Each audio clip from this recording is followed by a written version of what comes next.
흔히 반려동물 키운다고 하면 가슴으로 낳아 지갑으로 모신다 이런 우스갯소리를 듣곤 하잖아요.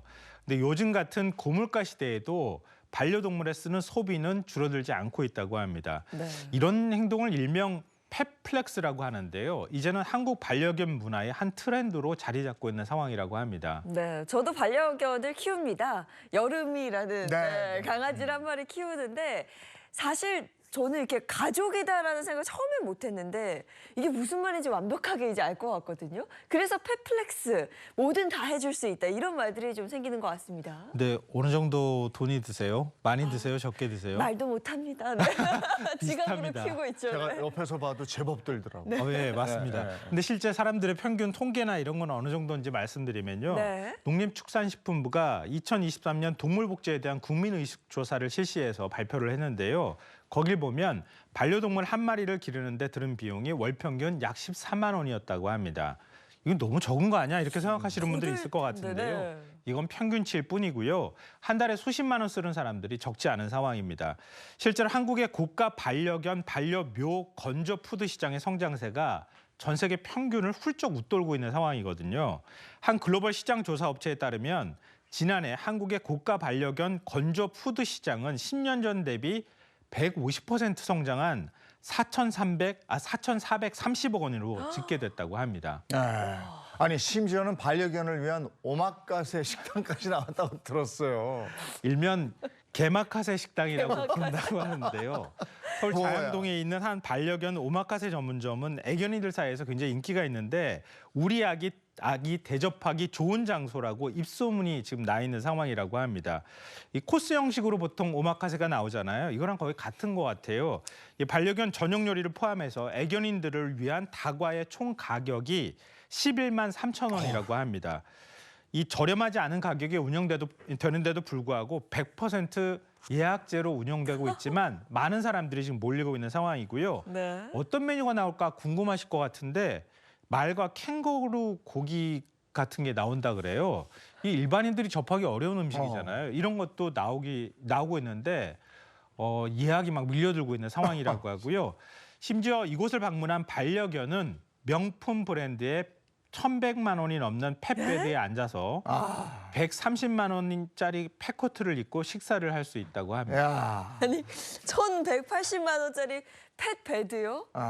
저도 못 앉아본다는데 강아지가 앉는다는 거잖아요. 저 사진 찍어서 저 SNS 올리려고도 아니 그렇게 그 마음이 했는데. 좀 크죠. 네. 우리 강아지가 이런 공간에 갔다는 걸 자랑하고 싶은 네. 마음이 좀 크지 않나 싶은데 요즘 또 맞벌이 부부나 혹은 또 강아지를 오랫동안 집에 혼자 두는 경우에는 유치원도 많이 보내거든요. 개치원이라고 하더라고요. 요즘 TV 네. 프로그램 보면 연예인들이 그렇게 유치원 많이 보내고 그러잖아요. 그러니까 강아지 유치원을 비롯한 동물 위탁 관리 업체 수가 서울에만 700여 곳이 있다고 합니다.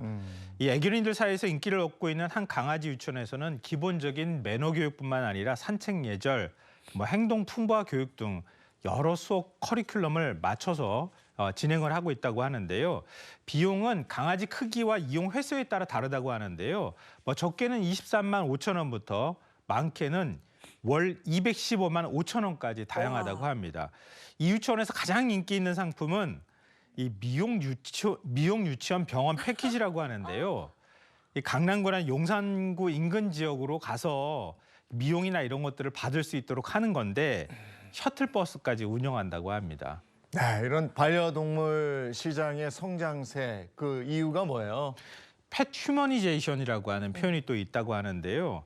이 반려동물을 가족의 일원으로 생각하는 겁니다. 그러니까 이걸 동물이다 이렇게 생각하지 않고 내 아이처럼 생각하는 거예요. 그러니까 제가 아이한테 쓰는 거 아깝지 않듯이 반려동물한테 쓰는 돈도 아깝지 않게 쓰고 있다 이렇게 볼 수 있는데요. 아시다시피 우리나라 출산율이 세계 최저수준이잖아요. 0.6명대까지 떨어졌거든요. 그러니까 지금 아이는 없는 상황에서 반려견은 또 반려동물은 많이 기르는 상황이 되는 것 같아요. 네. 그러니까 아이 없는 집에 그 대신에 아이 대신에 반려동물이 그 자리를 차지하고 있는 것 아닌가 이런 생각이 들기도 합니다. 그 만화 보스 베이비가 이걸 우려한 거 아닙니까? 반려동물이 너무 귀여워가지고 애를 안 낳는 거 아니에요? 실제로 요즘 뭐 그런 경우들도 아, 있고요. 이 보스 베이비가 미래를 예측하나? 그러니까요. 근데 단기간에 이렇게 급속도로 반려 문화가 확산하면서 이에 따른 문화 충돌도 상당할 것 같은데요. 그럴 수밖에 없는데요. 한 인터넷 커뮤니티에 올라온 글이 또 논란이 되고 있기도 한데요. 개 장례식 조의금은 얼마를 내야 합니까?